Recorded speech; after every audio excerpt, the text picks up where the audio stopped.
got them. Alright, Honda assessment.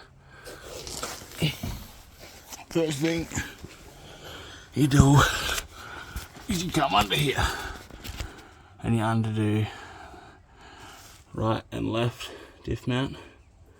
Leave the back one there connected. Undo tail shaft bolts for 10mm. 10mm and a 14. So you got 14, 14, 10s.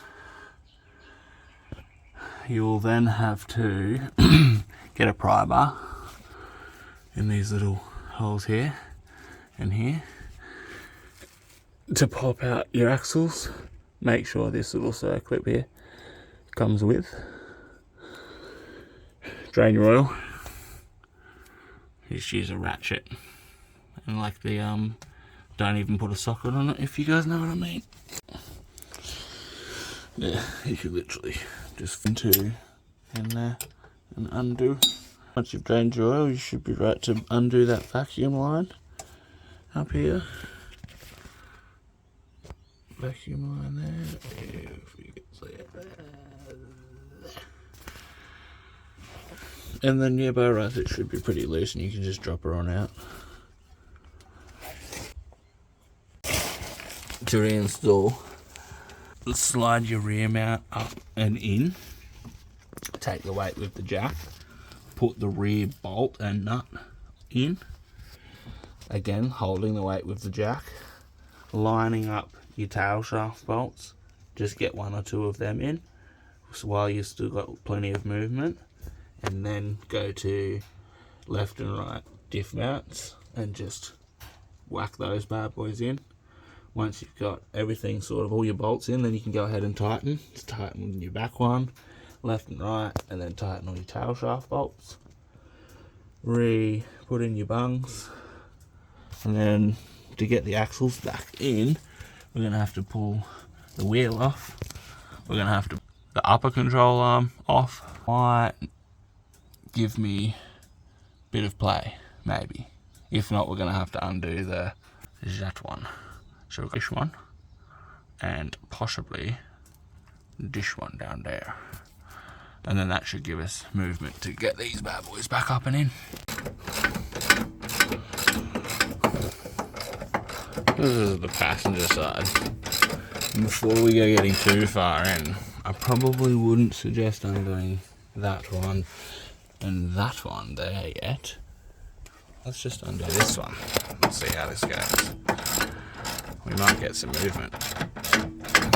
Fun fact, I don't know if you guys know this, but freaking 98% of suspension component bolts are a 17mm. I love it when things are the same. Would you look at that? Got a bit of movement. Just got to undo this handbrake line, little retainer bolt there. Give us a bit more movement because that's tight as.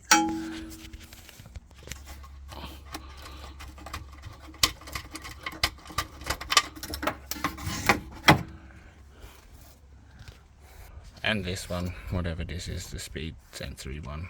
Jeez. Speed sensor, brake line one, and handbrake one.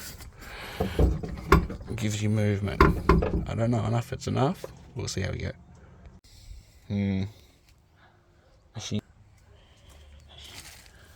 Uh-oh. A very big whoopsie. Oh no. Oh no. Oh no.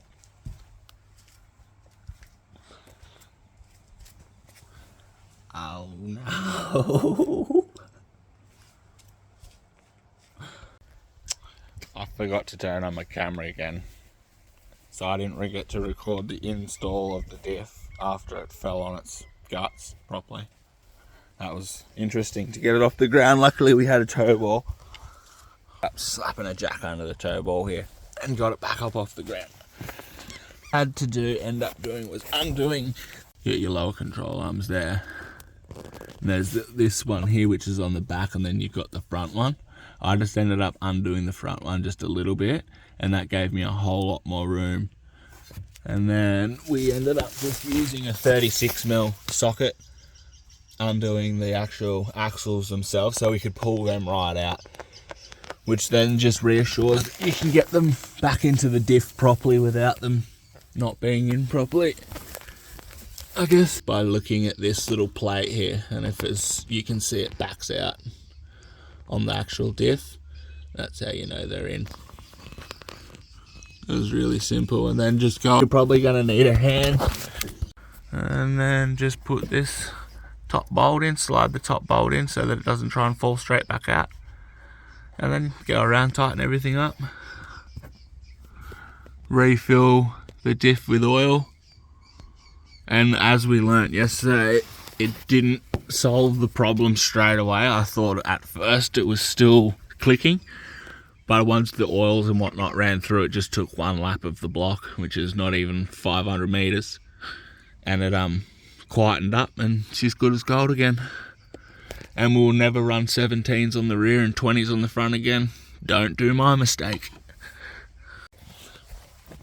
When you undo your 36mm nut on your CV or axle, you just grab a hammer and give it, once it's undone, just grab a hammer and just give that a tap, because it's bloody, they like to get themselves stuck.